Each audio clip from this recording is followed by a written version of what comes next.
Andrew had always prided himself on being a man of reason and logic, the kind of person who approached life with a steady hand and a watchful eye. At 38, he had built a life with Mia that, at least on the surface, seemed solid and fulfilling. Yet, over the past few months, a gnawing sense of unease had crept into his days. Like a persistent itch he couldn't quite scratch. Mia's late nights had become more frequent. She spoke of urgent deadlines, last-minute client meetings, and the ever-present pressure of the corporate ladder. But Andrew, who had supported her through every promotion and celebrated her every milestone, began to notice cracks in her stories. It started with the small things. A meeting that supposedly ran late but left no trace on her calendar, or the faint, expensive scent of cologne clinging to her clothes when she came home. Then there were the bank statements. Charges for lavish meals at restaurants they'd never visited together. Purchases at boutiques he knew she'd never shopped at before. Andrew found himself rehearsing conversations in his head, wondering if he should ask her outright. Yet each time he pictured her wide, innocent eyes and the almost too perfect explanation she always seemed to have, he held back. A quiet man by nature, Andrew preferred facts over confrontation. One evening, as Mia breezed into the house with her usual whirlwind energy, he watched her closely. She kissed him on the cheek, her lips cool and perfunctory, and launched into a monologue about her day. But Andrew wasn't listening to her words. He was watching her body language. The slight hesitation before she answered his questions. The way her gaze darted away when he mentioned her coworker Ethan's name in passing. Ethan, whose name had appeared in some of the texts Andrew had glimpsed when Mia's phone lit up on the counter. Andrew knew he couldn't confront her. Not yet. He needed more. That night, while Mia slept soundly beside him, Andrew took her phone from the bedside table. His hands shook as he unlocked it, his heart pounding against his ribs like a war drum. What he found turned his suspicion into certainty. The texts were explicit, their tone unmistakable. Photos of Mia and Ethan together, smiling in places she'd claimed to have been alone. Dates that aligned perfectly with her unexplained absences. Andrew sat in the dim glow of the phone's screen, his stomach sinking as the enormity of her betrayal. But instead of confronting her immediately, Andrew's mind began to work. Slowly, methodically, he started to piece together a plan, not for revenge, not yet, but for the truth. Because Andrew wasn't a man who reacted out of anger or impulse. He was a man who played the long game, and Mia had just moved her piece. The morning after his sleepless night, Andrew sat in his kitchen, sipping black coffee that tasted as bitter as his thoughts. His mind churned with the images and words he had seen on Mia's phone, each detail as sharp and vivid as a shard of broken glass. He felt the urge to confront her, to demand answers, but he knew that acting now would be foolish. This wasn't just about a betrayal. It was about the lies she had spun, not just to him, but to everyone around her. Andrew decided to gather more evidence. It wasn't enough to have a few screenshots. If Mia was leading a double life, the cracks in her facade would be more profound than a handful of texts. He began with the bank statements, those peculiar charges he dismissed as indulgent treats or business expenses. Methodically, Andrew traced each transaction back to its source, cross-referencing the dates and times with Mia's supposed schedule. Patterns began to emerge. Expensive dinners at intimate restaurants coincided with her late-night work sessions. Hotel bookings during weekends she claimed to be visiting friends. Jewelry purchases he had never seen her wear that appeared with suspicious regularity.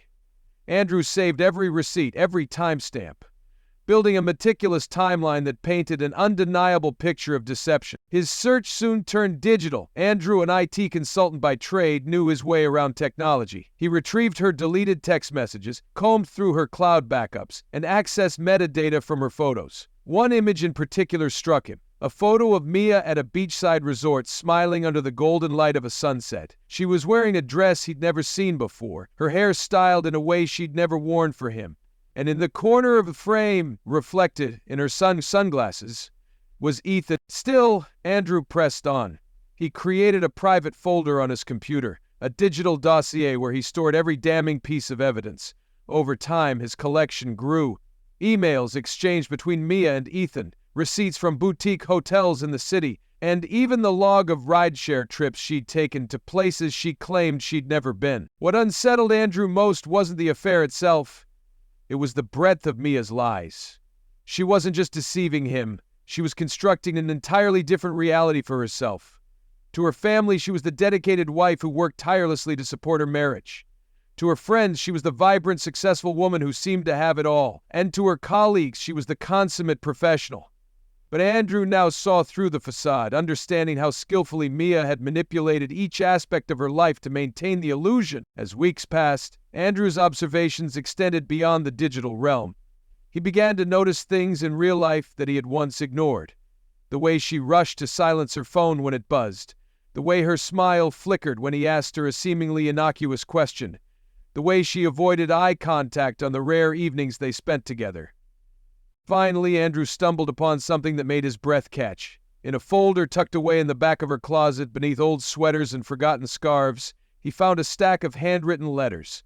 They weren't addressed to anyone, but their contents were intimate, raw, and unmistakably for Ethan. In these pages, Mia confessed her doubts about her marriage, her fantasies of running away, and her dreams of a life with someone who understood her true self.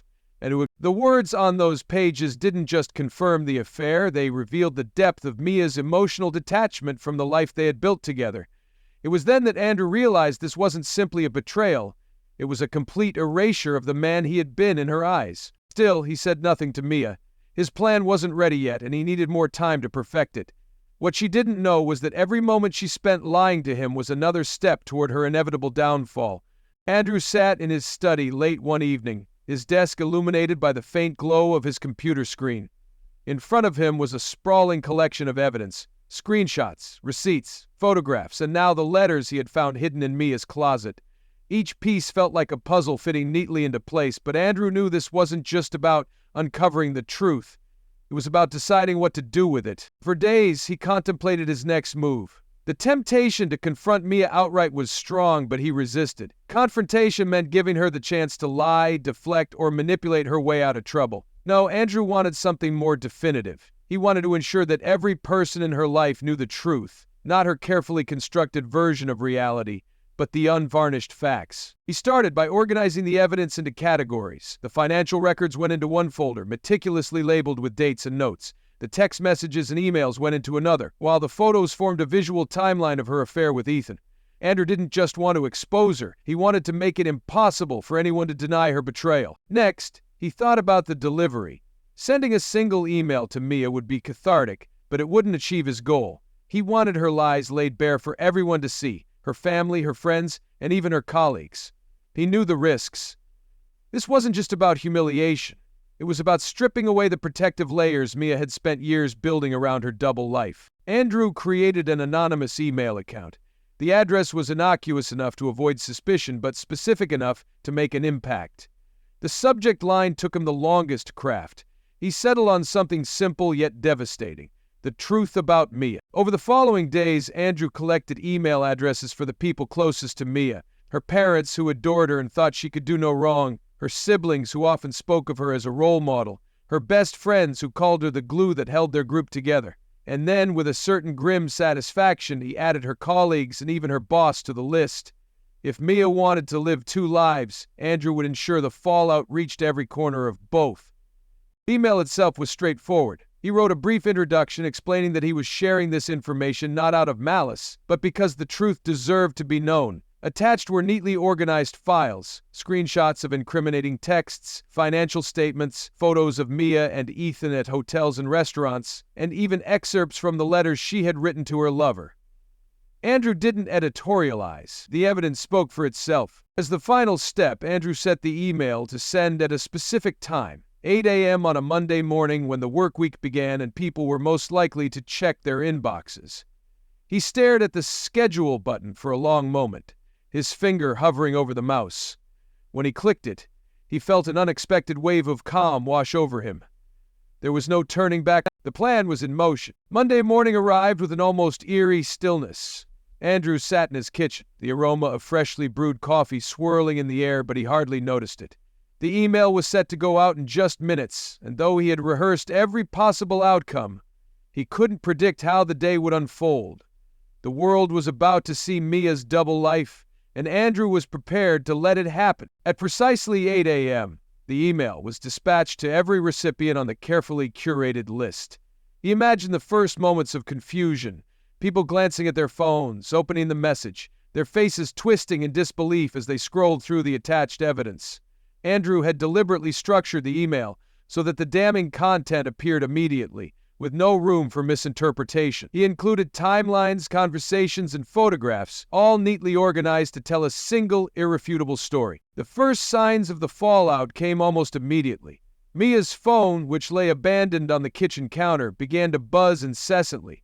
Notifications for messages and calls from friends and family filled the screen. Andrew glanced at it but didn't touch it. Let her deal with that storm when she woke up. He imagined her family's reaction. Her parents, staunch believers in morality and loyalty, would be blindsided by the proof of her betrayal. Her siblings, who had often held her up as a model of success, would feel both anger and disappointment. Her closest friends would be caught between loyalty and the undeniable truth staring them in the face. And her boss, the meticulously professional figure Mia had often spoken so highly of, would see her in a new, unflattering light. Andrew could only guess at the conversations happening at Mia's office as her colleagues forwarded the email amongst themselves. By mid-morning, Mia stumbled out of the bedroom, rubbing sleep from her eyes. The phone on the counter continued to vibrate, its insistent buzzing breaking the silence. "Who's calling this early?" she muttered, grabbing the device.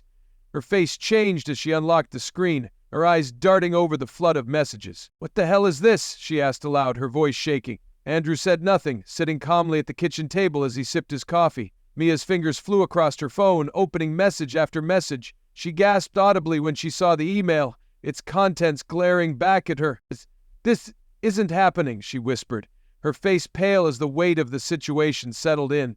The mask of confidence she wore so often cracked, replaced by sheer panic. She looked at Andrew, her mouth opening and closing as if searching for words.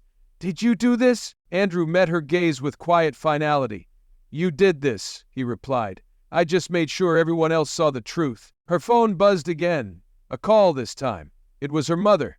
Mia hesitated, her trembling hand hovering over the screen before she finally answered. Andrew watched as her composure crumbled further, her voice shaky as she tried and failed to explain herself. Outside their home, the world Mia had meticulously curated was unraveling. Her lover, Ethan, likely blindsided himself, would now face questions and judgment from his own circle.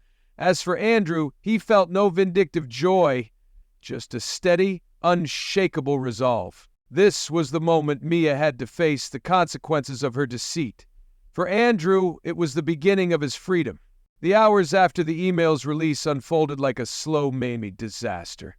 By midday, Mia's world had unraveled completely, the life she had constructed reduced to ashes. Andrew watched her stumble through the wreckage, her phone clutched tightly in her hand as it buzzed relentlessly. Calls came in from family, friends, and co-workers, their tones ranging from shock to fury. "Andrew?" she finally said, her voice low and trembling. She stood in the doorway to his study, where he was meticulously packing away personal items into a cardboard box. "Why would you do this? We could have handled this privately." Andrew turned to her, his expression calm but distant.